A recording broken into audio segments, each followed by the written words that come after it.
தரும் நல் மருந்தே என் இயேசுவே, என் இயேசுவே. ஜீவன் தரும் நல் மருந்தே என் இயேசுவே, என் இயேசுவே. வழியும் சத்தியமும் ஜீவனுமானவர், வழியும் சத்தியமும் ஜீவனுமானவர். நித்திய ஜீவனை நம்மில் தருபவர், நித்திய ஜீவனை நம்மில் தருபவர். ஜீவன் தரும் நல் மருந்தே என் இயேசுவே, என் இயேசுவே. ஜீவன் தரும் நல் மருந்தே என் இயேசுவே, என் இயேசுவே.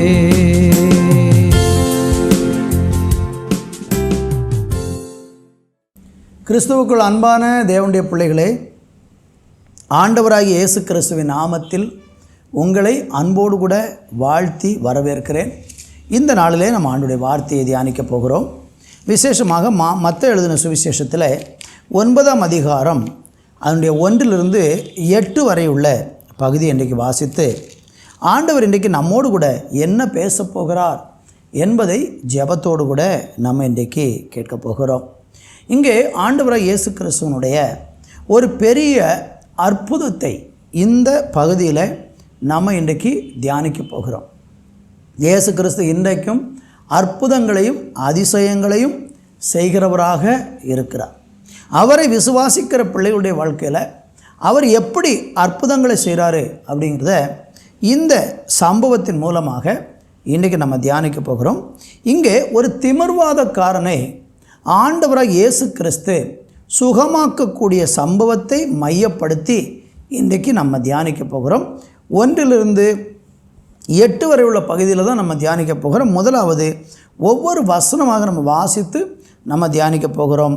1-2 வசனங்களை வாசிக்க கேட்போம். அப்பொழுது அவர் படவில் ஏறி இக்கரைப்பட்டு தம்முடைய பட்டணத்திற்கு வந்தார்.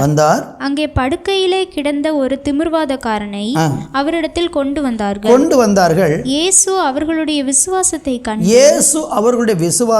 கண்டு திமிர்வாதக்காரனை நோக்கி மகனே திடன் கொள், உன் பாவங்கள் உனக்கு மன்னிக்கப்பட்டது என்றார். அருமையான தேவனுடைய பிள்ளைகளே, வாசித்த இந்த 2 வசனத்திலிருந்து சில காரியங்களை நம்ம பார்க்க போகிறோம்.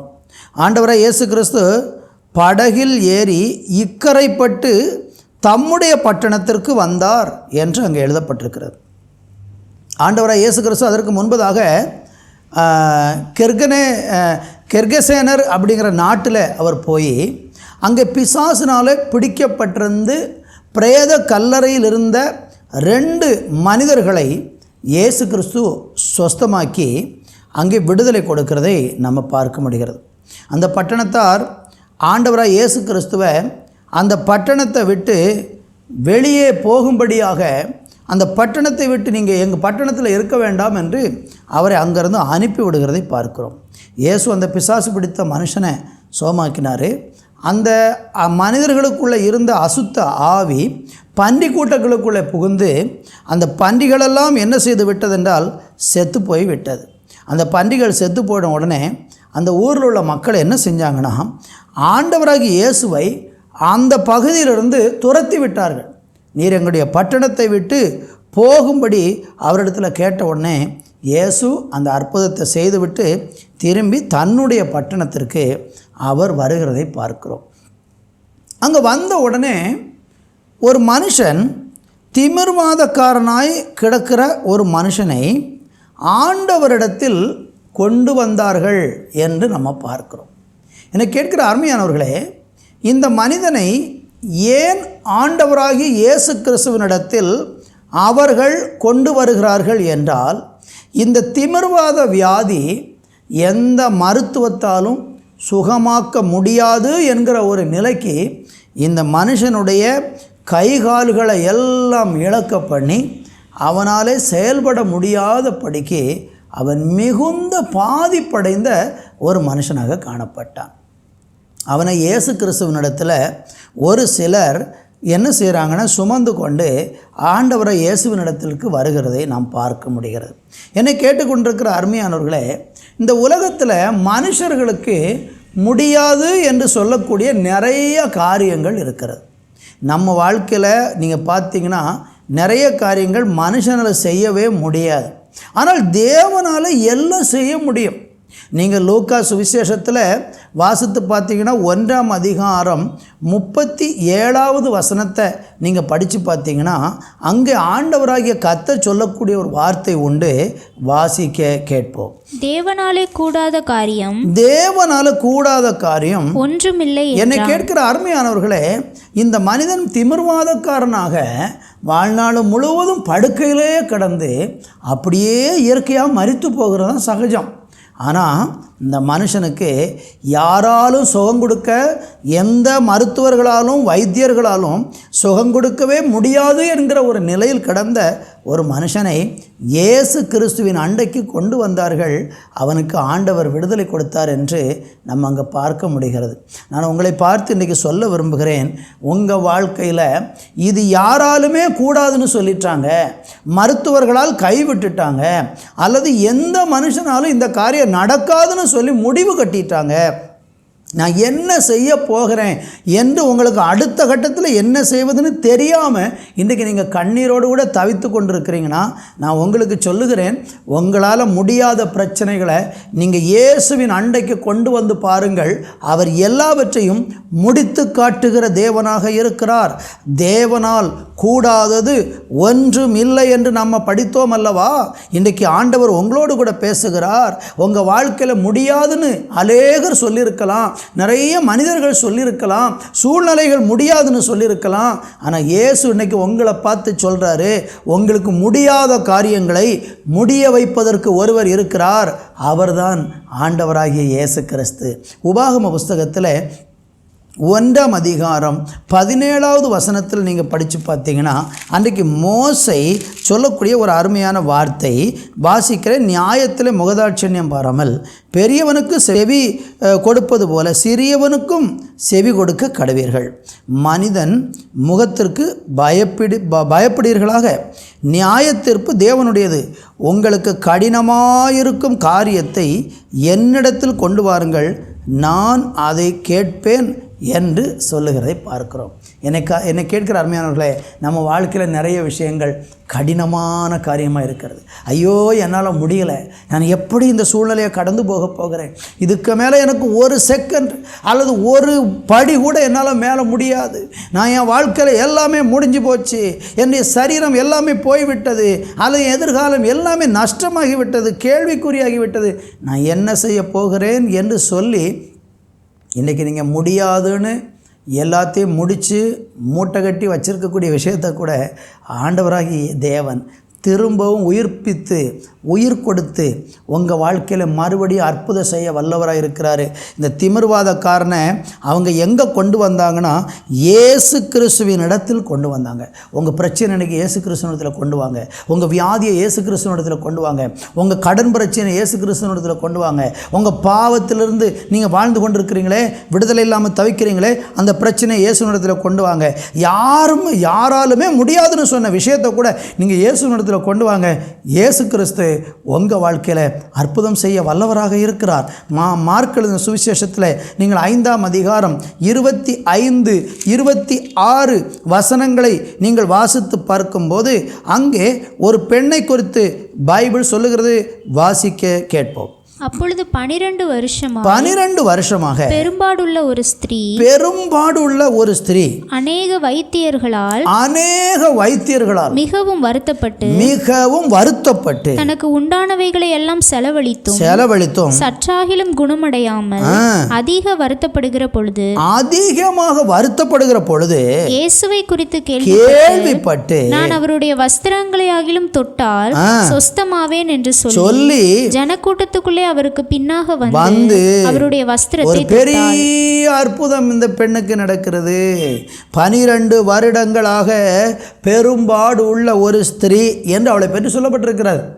அடுத்து பாருங்கள், அவள் அநேக வைத்தியர்களால் மிகவும் வருத்தப்பட்டு தனக்கு உண்டானவைகள் எல்லாவற்றையும் செலவழித்தும் சற்றே குணமடையாமல் அவள் வருத்தப்படுகிற பொழுது அவள் எங்கே வருகிறா பாருங்க, இயேசு கிறிஸ்துவனுடைய வஸ்திரத்தை தொட்டு நான் சுகமாகணும்னு சொல்லி விரும்பி இயேசுவண்டைக்கு வருகிறதை பார்க்கிறோம். இன்றைக்கி நீங்கள் கூட நிறைய பணங்கள் செலவு பண்ணிட்டீங்க, நிறைய இடத்துக்கு போயிட்டீங்க, நிறைய ஆட்களை பார்த்துட்டீங்க, பரிகாரிகளை தேடிட்டீங்க, எத்தனையோ நீங்கள் தான தர்மங்கள் செய்து விட்டீர்கள், இன்னும் எத்தனையோ நீங்கள் புண்ணிய காரியங்களை செஞ்சு பார்த்துட்டீங்க, எத்தனையோ கர்மங்கள் செஞ்சு பார்த்துட்டீங்க. உங்கள் வாழ்க்கையில் எதுலையுமே உங்களுக்கு விடுதலை இல்லை. ஐயோ, களைத்து போய் சோர்ந்து போய் அவ்வளவுதான், இனி என் வாழ்க்கை முடிந்து போனது என்று நீங்கள் உட்கார்ந்திருந்தாலும் நான் உங்களுக்கு சொல்லுகிறேன், இந்த பெரும்பாடுள்ள ஸ்திரீயை போல நீங்கள் அநேக மருத்துவர்களிடத்தில் போயிருந்திருக்கலாம், அல்லது குழந்தைக்காக நீங்கள் மருத்துவர்களிடத்தில் போயிருந்திருக்கலாம், அல்லது வியாதியின் சுகத்திற்காக மருத்துவர்களை தேடி போயிருந்திருக்கலாம். எங்கெல்லாமோ நீங்கள் அலைஞ்சும் உங்கள் பிரச்சனைக்கு தீர்வு இல்லை என்றால் இன்றைக்கி நான் உங்களுக்கு சொல்லிக்கொள்ள விரும்புகிறேன், இயேசு கிறிஸ்துவின் அண்டைக்கு நீங்கள் வந்து பாருங்கள். கர்த்தராகி இயேசு கிறிஸ்து உங்களுக்கு இன்றைக்கு ஒரு அற்புதம் செய்ய அவர் ஆயத்தமாக இருக்கிறார். உங்கள் பிரச்சனையை இயேசு கிறிஸ்துவனிடத்தில் கொண்டு வாருங்கள். ரெண்டாவது நம்ம வாசிக்கும்போது, இந்த திமிர்வாதக்காரனுக்கு அற்புதத்தை ஆண்டவர் செய்தாரே, அவனை சுகமாக்கிறாரே, அதற்கு அந்த மனுஷன் அவங்க செஞ்ச காரியம் என்ன? ரெண்டாவதாக நம்ம படிக்கும்போது அந்த 2வது வசனத்தில் 2வது பகுதி சொல்கிறது, இயேசு அவர்களுடைய விசுவாசத்தை கண்டு திமிர்வாதக்காரனை நோக்கி, மகனே திடன்கொள், உன் பாவங்கள் உனக்கு மன்னிக்கப்பட்டது என்றார். ரெண்டாவது எதை பார்க்கிறார்? அந்த மனுஷன் திமிர்வாதக்காரன், வியாதி படுக்கையில் இருந்தவன் இயேசு கிறிஸ்துவால் சொஸ்தமாகிறானே, அந்த சொஸ்தமாக்கப்பட்ட மனுஷனுக்குள்ளே என்ன நடந்திருக்கிறது? அந்த அற்புதம் நடப்பதற்கு காரணம் என்ன? அவர்கள் இயேசுவை விசுவாசத்தை கண்டு, இயேசுவை அவர்கள் விசுவாசிக்கிறத கண்டு அவனுக்கு ஆண்டவர் சுகம் கொடுக்கிறதை பார்க்கிறோம். இந்த இடத்துல நம்ம வாசிக்கும்போது அந்த திமிர்வாதக்காரனை சுமந்து கொண்டு வந்தவங்களுடைய விசுவாசத்தை இயேசு பார்க்குறார். பார்த்து அந்த மகனை ஆண்டவர் விடுதலையாக்குகிறதை இங்கே நம்ம பார்க்க முடிகிறது. என்னை கேட்டுக்கொண்டிருக்க, இந்த வார்த்தையை கேட்டுக்கொண்டிருக்கிற என் அன்பு சகோதர சகோதரிகளே, நேரலையில் பார்க்குறீங்க, தொலைக்காட்சியின் வாயிலாக இந்த நிகழ்ச்சியை பார்த்து கொண்டிருக்க, செய்தியை பார்த்து கொண்டிருக்கிறீங்க. நான் இன்றைக்கி உங்களுக்கு சொல்கிறேன், நீங்கள் இயேசுவிடத்தில் வந்து உங்கள் பிரச்சனைகளை கொண்டு வந்து அவர் அண்டையில் கொண்டாந்து வச்சுட்டு நீங்கள் இன்றைக்கி விசுவாசித்து பாருங்கள், இயேசு கிறிஸ்துவை நம்பி பாருங்கள். இயேசு உங்கள் இடத்துல வேறு ஒன்றையுமே பார்க்கல. உங்கள் பையில் பணம் இருக்கான்னு பார்க்கல, உங்கள் கையில் காசு இருக்கான்னு பார்க்கல, உங்கள்கிட்ட நகை இருக்கிறதா, தங்கம் இருக்கிறதா, வெள்ளி இருக்கிறதான்னு பார்க்கல. இயேசு உங்கள்கிட்ட எதிர்பார்க்கறது உங்களுடைய பணத்தையோ பொன்னையோ பொருளையோ அல்ல, உங்களுக்கு எவ்வளவாக விசுவாசம் இருக்கிறது. இன்றைக்கு நீங்கள் இயேசுவை விசுவாசித்தால் அந்த விசுவாசம்தான் உங்களை சுகமாக்கப் போகிறது, உங்களுக்கு அற்புதத்தை செய்ய போகிறது. கர்த்தருக்கு மகிமை உண்டாகட்டும். மார்க் எழுதின சுவிசேஷத்தில் 5ஆம் அதிகாரத்தில் 35, 36 வசனங்களை இப்பொழுது வாசிக்க கேட்போம். அவர் இப்படி பேசிக் கொண்டிருக்கையில் ஜெப ஆலய தலைவனுடைய வீட்டிலிருந்து சிலர் வந்து உம்முடைய குமாரத்தி மரித்து போனாள், இனி ஏன் போதகரை வருத்தப்படுத்துகிறீர் என்றார்கள்.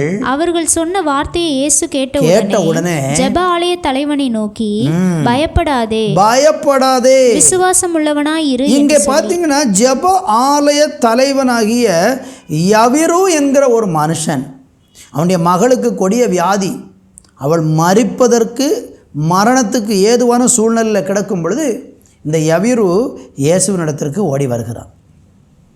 இயேசுவை பார்த்து, ஆண்டவரே, என்னுடைய மகள் வியாதி மரண அவஸ்தைப்படுகிறாள், அவள் ஆரோக்கியம் அடையும்படிக்கு வந்து அவள் மேல் கைகளை வையும் என்று 23 வசனத்தில் இங்கே படிச்சிங்கன்னா பார்க்குறோம். அப்பொழுது பிழைப்பாள் என்று அவன் மிகவும் வேண்டிக் கொண்டான். அவனுடனே கூட போனார். திரளான ஜனங்களும் அவருக்கு பின்னாக சென்று அவரை நெருக்கினார்கள். இந்த யவிரு வீட்டுக்கு அழைத்த உடனே இயேசு கூட போயிட்டார். கூட புறப்பட்டு போய்கொண்டு இருக்கும்போது தான் இடையில 12 வருடம் பெரும்பாடுள்ள ஸ்திரீ வந்து இயேசுவை தொட்டு அவள் சொஸ்தமாகி வியாதியிலிருந்து அவளும் விடுதலையாகிறாள். அந்த இடத்துல இயேசு நின்று அவள்கிட்ட கேட்டு அவள்கிட்ட பேசி அவளுக்கு சுகமெல்லாம் கிடைச்சி அடுத்து மறுபடியும் யவீருடைய வீட்டுக்கு இயேசு புறப்படுவதற்கு ஆரம்பித்த உடனே யவீருடைய வீட்டிலிருந்து ஆட்கள் வந்து சொல்கிறாங்க, இனி நீ போதகரை வந்து வருத்தப்படுத்த வேண்டாம், உன்னுடைய குமாரத்தி மரித்து போனாள் என்கிற மரண செய்தியை கொண்டு வந்து இயேசு கிறிஸ்துவனுடைய காது கேட்க யவீருவுக்கு சொல்கிறாங்க. இயேசு அந்த வார்த்தையை செய்தியை கேட்ட உடனே ஜபாலய தலைவனாகிய யவீருவை பார்த்து சொல்கிறாரு, பயப்படாதே, விசுவாசம் உள்ளவனாக இரு அப்படிங்கிறார். இவ்வளவு நேரம் நீ விசுவாசத்தோடு இருந்த, நான் உன் வீட்டுக்கு வருவேன், உன் பிள்ளை மேலே கை வைப்பேன், அவளை தொட்ட உடனேயே அவள் பிழைப்பாள்னு சொல்லி நீ நம்பி என்னை கூப்பிட்டாய் அல்லவா, அந்த விசுவாசம் தளர வேண்டாம். உன் பிள்ளை வியாதியோடு இருந்த பிள்ளையை சுகமாக்குறதுக்கு மட்டும் இல்லை, மரித்து போன பிள்ளையும் நான் உயிரோடு எழுப்ப வல்லவராக இருக்கிறேன், உன் விசுவாசம் குறையாமல் பார்த்துக்கோன்னு சொல்லி பயப்படாதே, விசுவாசம் உள்ளவனாக இரு என்று அவனை சொல்லி தைரியப்படுத்தி அந்த விசுவாசத்தை கண்டு இயேசு அந்த வீட்டுக்கு போனார். அங்கே எல்லாரும் அழுது கொண்டிருந்தாங்க. அந்த சிறுபெண்ணை குறித்து எல்லாரும் அழுது கொண்டிருந்த உடனே இயேசு அந்த வீட்டுக்குள்ளே போய் அந்த பிள்ளையை ஆமேன் தொட்டு அவளை சிறுபெண்ணே எழுந்திரு என்று சொல்லி ஆமேன் ஸ்தோத்திரம் தலித்தாகுமி என்று அழைத்து அந்த சிறுபெண்ணுடைய கையை பிடிச்சி இயேசு தூக்கின உடனே அந்த பிள்ளை எழுந்து விட்டாள். மரித்து போனவள் உயிரோடு எழும்பி விட்டாள். காரணம் என்ன? விசுவாசம். விசுவாசம். நீங்கள் ஆண்டவர் மேலே ஒரு நம்பிக்கை வச்சுருக்கீங்கன்னா, ஒரு விசுவாசம் வச்சிருக்கிறீங்கன்னா, உங்கள் விசுவாசத்தை கர்த்தர் கட்டாயம் கனம் பண்ணுவார். உங்கள் விசுவாசம் உங்களுக்குள்ள ஒரு பெரிய அற்புதத்தை கொண்டு வரும்.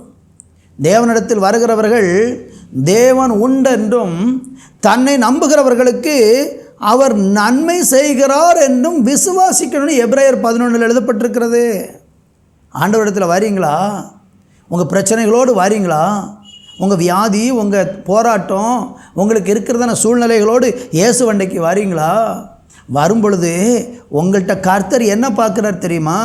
உங்கள் கையை பார்க்கல, உங்கள் முகத்தை பார்க்கல, அவர் உங்களுடைய விசுவாசத்தை பார்த்து அற்புதம் செய்ய போகிறார். நான் இன்றைக்கி இந்த வார்த்தையை பேசி கொண்டிருக்கும்போது உங்களை பார்த்து கேட்கிறேன், நீங்கள் விசுவாசிக்கிறீர்களா?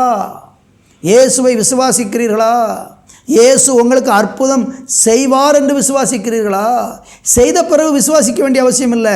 செய்கிறதற்கு முன்பதாக என் இயேசு எனக்கு அற்புதம் செய்ய வல்லவராய் இருக்கிறார் என்று நான் நம்புகிறேன், நான் விசுவாசிக்கிறேன் என்று நீங்கள் உறுதியாக, இல்லை என்ன நடந்தாலும் இயேசு எனக்கு அற்புதம் செய்வார் என்று நீங்கள் நம்பினா கர்த்தர் உங்களுக்கு இன்றைக்கு அற்புதம் செய்வார். யவீருவுக்கு வியாதியில் இருக்கிற பிள்ளையை இயேசு தொட்டு சுகமாக்குவார் என்ற விசுவாசம் இருந்தது. ஆனால் மரித்த பிள்ளையை உயிர்ப்பிப்பாராங்கிற விசுவாசத்தில் ஒரு சந்தேகம் ஏற்பட்ட உடனே இயேசு சொல்கிறார், பயப்படாதே, விசுவாசம் உள்ளவனாக இரு, உன் பிள்ளையை நான் உயிரோடு எழுப்புவேன் என்று இயேசு சொன்னார். கர்த்தருக்கு மகிமை உண்டாகட்டும். நீங்கள் பாருங்கள், 42 வசனம் சொல்லுது, உடனே சிறுபெண் எழுந்து நடந்தாள், அவள் 12 வயது உள்ளவளாக இருந்தாள்.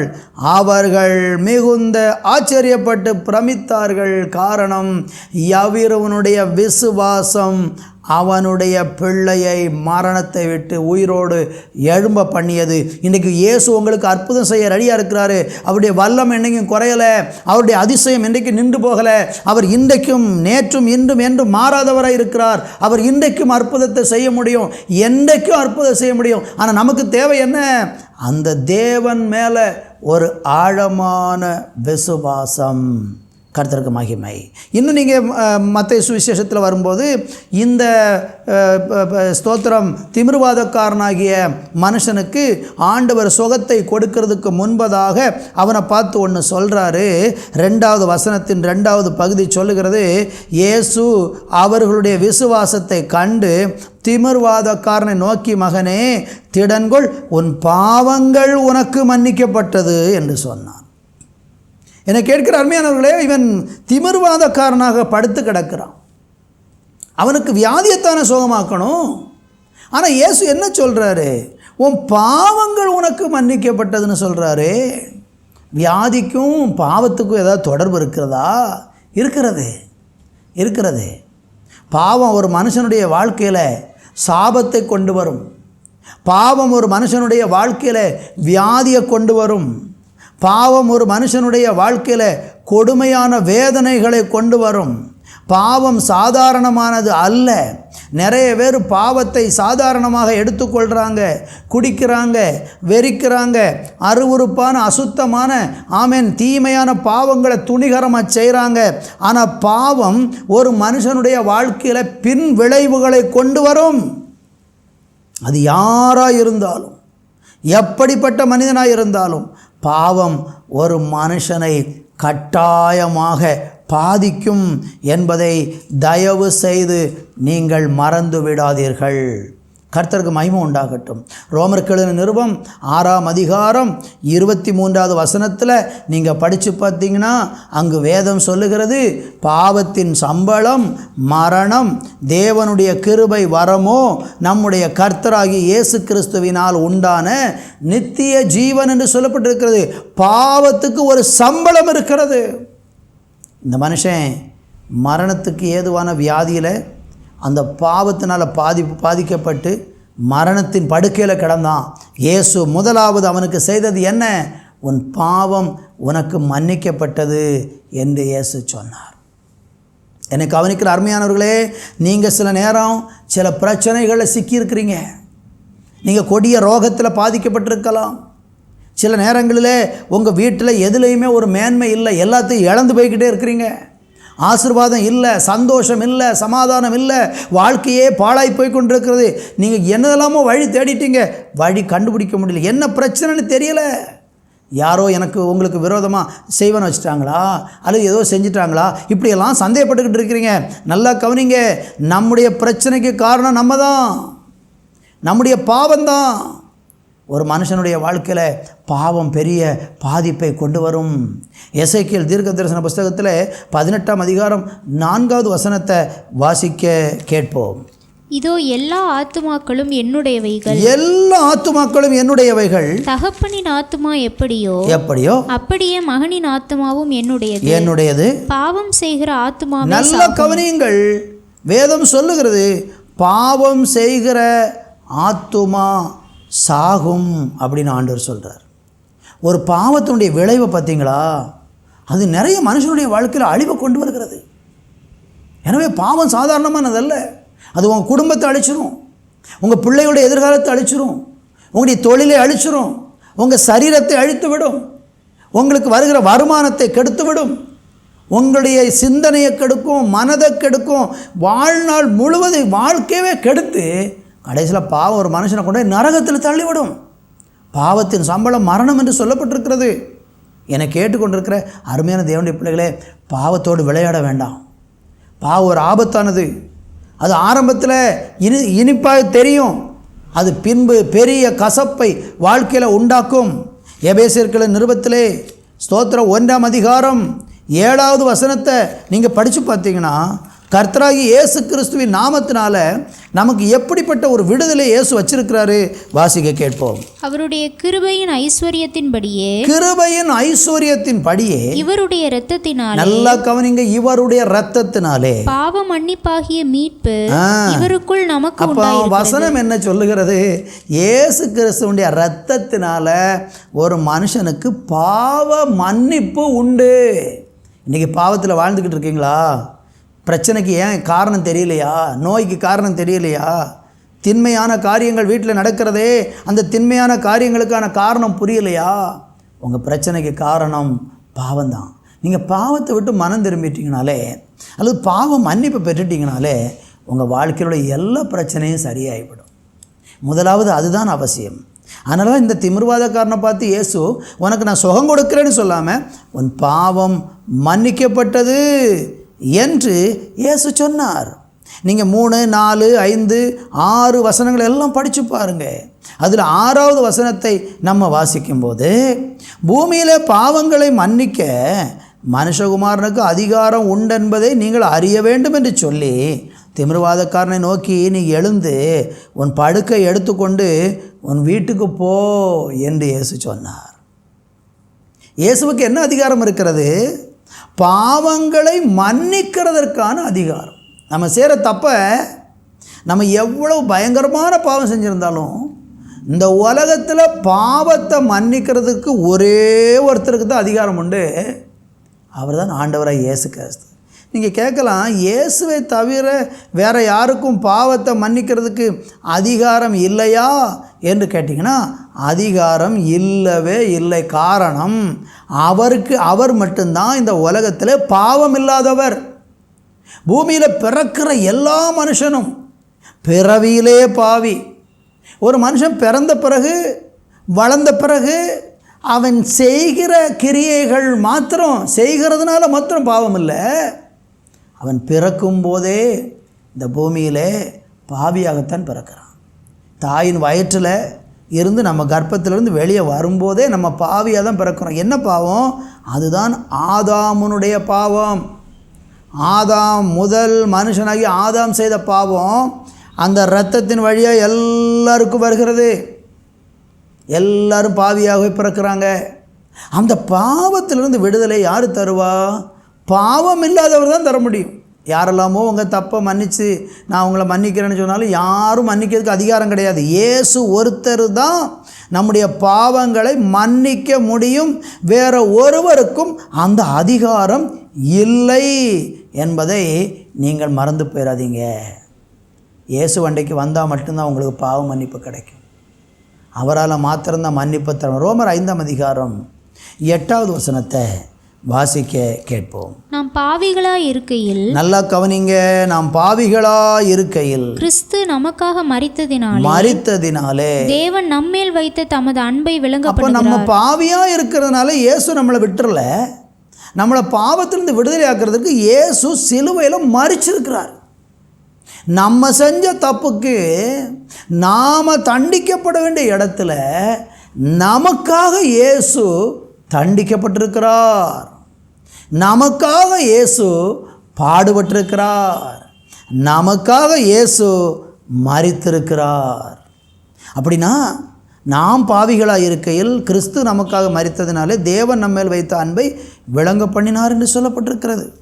இப்படி அடுத்த வசனம், இப்படி நாம் அவருடைய இரத்தத்தினாலே நீதிமான்களாக்கப்பட்டிருக்க கோபாக்கினிக்கு நீங்களாக அவரால் நாம் ரட்சிக்கப்படுவது அதிக நிச்சயமாமே.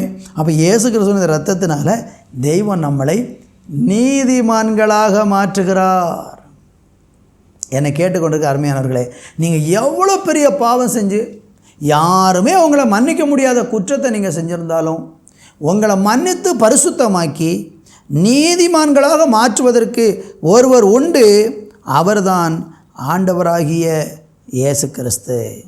அந்த ஆண்டவராக இயேசு கிறிஸ்துவினிடத்தில் வந்து உங்கள் பாவங்களெல்லாம் நீங்கள் அறிக்கை செய்து, இயேசுவே நான் ஒரு பாவி, என் பாவத்தை மன்னிங்க என்று நீங்கள் இயேசுவினிடத்தில் கேட்டிங்கன்னா ஆண்டவராக இயேசு கிறிஸ்து உங்களுடைய பாவத்தை மன்னித்து உங்களை பரிசுத்தமாக்கி அவருடைய பிள்ளையாக மாற்றி உங்களுக்கு இருக்கிற வியாதி, உங்களுக்கு இருக்கிற போராட்டம், உங்களுக்கு இருக்கிற பிரச்சனை, உங்களுக்கு இருக்கிற கடன், நீங்கள் இன்றைக்கி சந்திக்கிறதான மனவேதனைகள், நீங்கள் இன்றைக்கி சந்திக்கிறதான பிசாசனுடைய போராட்டம் எல்லாத்தையும் அழிச்சிருவார். அதுக்கு அடிப்படை என்ன தெரியுமா? பாவ மன்னிப்பு அவசியம். இயேசு கிறிஸ்துவின் இரத்தத்தினால நம்ம கழுகப்பட வேண்டியது அவசியம்.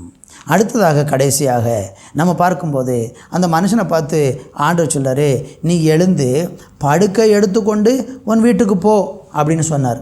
7ஆம் வசனம் சொல்லுகிறது, உடனே அவன் எழுந்து தன் வீட்டுக்கு போனான். ஜனங்கள் அதை கண்டு ஆச்சரியப்பட்டு மனுஷருக்கு இப்படிப்பட்ட அதிகாரத்தை கொடுத்தவராகிய தேவனை மகிமைப்படுத்தினார்கள். என்னை கேட்கிற அருமையானவர்களை இயேசு சொல்கிறாரு, உன் படுக்கை எடுத்துக்கொண்டு நட. அவனை தொடலை, அவனுக்கு எந்த இதுவும் செய்யலை. படுக்கை எடுத்துக்கொண்டு நடன்னு சொல்கிறாரு. படுக்கை எடுத்துக்கொண்டு நடன்னு சொன்ன உடனேயே அந்த மனுஷன் படுக்கை எடுத்து நடக்கிறான். என்ன அர்த்தம்? இயேசு ஒரு வார்த்தை சொன்னாலே போதும், அற்புதம் நடக்கும். அவர் உங்களை தொட வேண்டியதில்லை. ஆண்டவர் உங்களை தொட்டு அப்படிலாம் தேவையில்லை. நீங்கள் மனதில் உண்மையாக விசுவாசிங்கன்னா ஒரு வார்த்தையினால இயேசு உங்களை சுகமாக்குவார். இப்பொழுது கூட நான் பிரசங்கித்து கொண்டிருக்க இந்த வார்த்தை என்னுடைய வார்த்தை இல்லை, இது தேவனுடைய வார்த்தை. இந்த வார்த்தையை நீங்கள் விசுவாசித்தாலே போதும், உங்களுக்கு இப்போமே அற்புதம் நடக்கும். நீங்கள் இதை கேட்டுக்கொண்டு இருக்கும்போதே நான் விசுவாசிக்கிறேன், நான் இயேசுவை விசுவாசிக்கிறேன், எனக்கு இப்போ அந்த அற்புதம் வேணும்னு சொல்லி நீங்கள் ஆண்டவரிடத்தில் இந்த நிமிஷத்தில் விசுவாசமாக கேட்டு பாருங்கள். உங்கள் வியாதியை, உங்கள் பிரச்சனையை, உங்களுக்கு இருக்கிற போராட்டங்களை இயேசு உங்களுக்கு விடுதலையாக்கி உங்களை மேன்மைப்படுத்துவார். நீங்கள் விசுவாசத்தோடு ஆமென் தேவனால் கூடும், அவருடைய வார்த்தையால் கூடும்னு சொல்லி நீங்கள் நம்பி பாருங்கள். கர்த்தர் உங்களுக்கு அற்புதம் செய்வார். நான் உங்களுக்காக ஜெபிக்க போகிறேன். நல்ல பிதாவே, இந்த நல்ல வேலைக்காக நன்றி. இந்த வார்த்தையை கேட்டுக்கொண்டிருக்கிற ஒவ்வொரு பிள்ளைகளுக்காக ஸ்தோத்திரம். அவங்க குடும்பத்தில், அவங்க தனிப்பட்ட வாழ்க்கையில் பலவிதமான போராட்டங்களிலையும், கொடிய ரோகம், பலவிதமான சோதனைகள், பலவிதமான அழுகையும் கண்ணீரும் பிரச்சனைகளே உங்கள் பிள்ளைகள் இன்றைக்கி வாழ்ந்து கொண்டிருக்கிறார்கள் என்றால், இயேசு கிறிஸ்துவனுடைய இடத்துல வந்து தன்னுடைய பிரச்சனைகளை யாரெல்லாம் இப்பொழுது சொல்லி ஜெபிக்கிறார்களோ, யாரெல்லாம் இப்பொழுது விசுவாசித்து ஜெபிக்கிறார்களோ, அவங்க மேலே, அவங்க வாழ்க்கையில் இன்றைக்கு இயேசு ஒரு அற்புதத்தை செய்வீராக என்று சொல்லி ஆசீர்வதித்து ஜெபிக்கிறேன். நீங்கள் செய்ய போகிற நல்ல கிருபைக்காக நன்றி. தொடர்ந்து உங்கள் வல்லமையினால் நிரப்புங்க, ஆளுகை தந்து நடத்துங்க. உங்கள் சமாதானம் ஒவ்வொருவருடைய குடும்பங்களிலும் வரட்டும். தேவனுடைய அற்புதம் நடக்கட்டும். பாவ மன்னிப்பாகிய ரட்சிப்பை ஒவ்வொருவரும் சுதந்திரிக்க உதவி செய்யும். இயேசுவின் நாமத்தில் ஜெபிக்கிறோம் எங்கள் நல்ல பிதாவே. ஆமேன், ஆமேன். அன்பு தேவ பிள்ளைகளே, மற்றொரு நிகழ்ச்சியில் உங்களை சந்திக்கும் வரைக்கும் தேவனுடைய சமாதானம் உங்களோடு இருப்பதாக. ஆமேன், ஆமேன்.